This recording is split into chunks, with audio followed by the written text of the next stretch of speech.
Hey, everybody. Welcome to Behavior Bites. My name is Brad. And I am Mike. We have kind of an interesting little special edition for our Ask Behavior Bites series that we've been doing.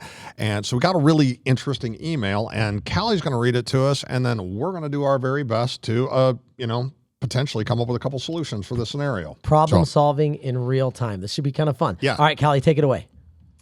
So the viewer writes, "Dear Mike and Brad, I am in a high school general education classroom where I am tasked with supporting 2 students. I sit in the back of the room at a table with a student on either side of me. Both students are verified and struggle to stay focused and quiet while the teacher is leading a lesson. Here are my challenges. 1, the students both frequently get on their computers during instruction. 2, the students tend to either bicker with each other or want to chat with me. And 3, during independent work time, both students struggle to work independently.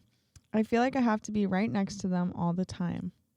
Okay, so that's real, right, Mike? Yeah. That kind of stuff absolutely happens, and anybody who's done this knows it. All right, so when Mike and I jump into classrooms, usually the things we're looking at are environment, relationships, and then how do they complete tasks.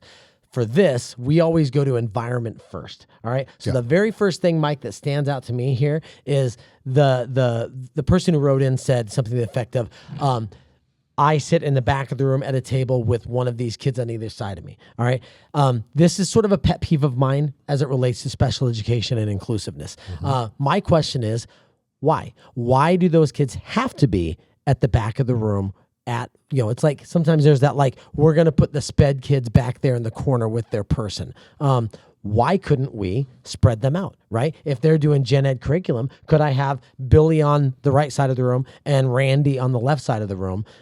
Because they're not going to be able to bicker with each other if they're spread out, right? What are your thoughts on that? Yeah, I like that a lot. And I tend to like easy solutions before we get to the more difficult solutions. That one's pretty simple, at least on its face, right?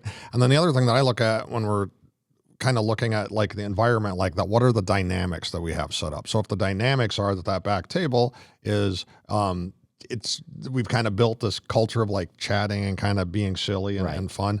How can we bust that up a little bit? So what you're suggesting would do that exactly. Now, there was something else in there that I think we should emphasize. So the person that emailed us there talked about how the kids want to talk with him or her. Now, I think that's great. I know that sounds a little strange, but that, the kids wanting that kind of attention and getting it from you, I think it's awesome. However, during instruction time, that's not an okay time to do it. So something like that could sound like, hey, I really do want to talk with you, and I'll save a couple minutes at the end of the class, but that's not for right now. That's a great way to redirect that and then follow through on it so they can still, have that kind of attention that you're able to give them. So I really like that idea with it. Now, if they're spread out, like you're suggesting, it could roll over and you could say, hey, you go ahead and work on these couple problems over here. I'm going to bounce to the other side and help them. And going back and forth, it's kind of keeps that pacing going without you having to be on top of them the entire time with those types of things. And then you and I talk all the time about chunking out the work. Yeah, right? I love that. Hey, you work on this one independently while I go help him. And then you bounce them back and forth. Always be moving, right? The third issue that this person had written in about you guys was the computer, right? That's a super common thing, right? They're supposed to be paying attention to the lecture or whatever it is. They're on their computer. It boils down to this. My opinion here is that I don't care if it's a fidget or a piece of technology. If you are not going to manage your behavior, then other people are going to have to manage it for you. So it's very, very simple.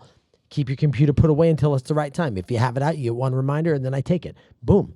It's as simple as that. And if you follow through with that consistently, you're going to have to do that 2-3 times, and they're going to figure out, like, oh, I should just keep it put away so that I don't have Mr. Hoffman or Mr. Fight controlling my behavior. Yeah.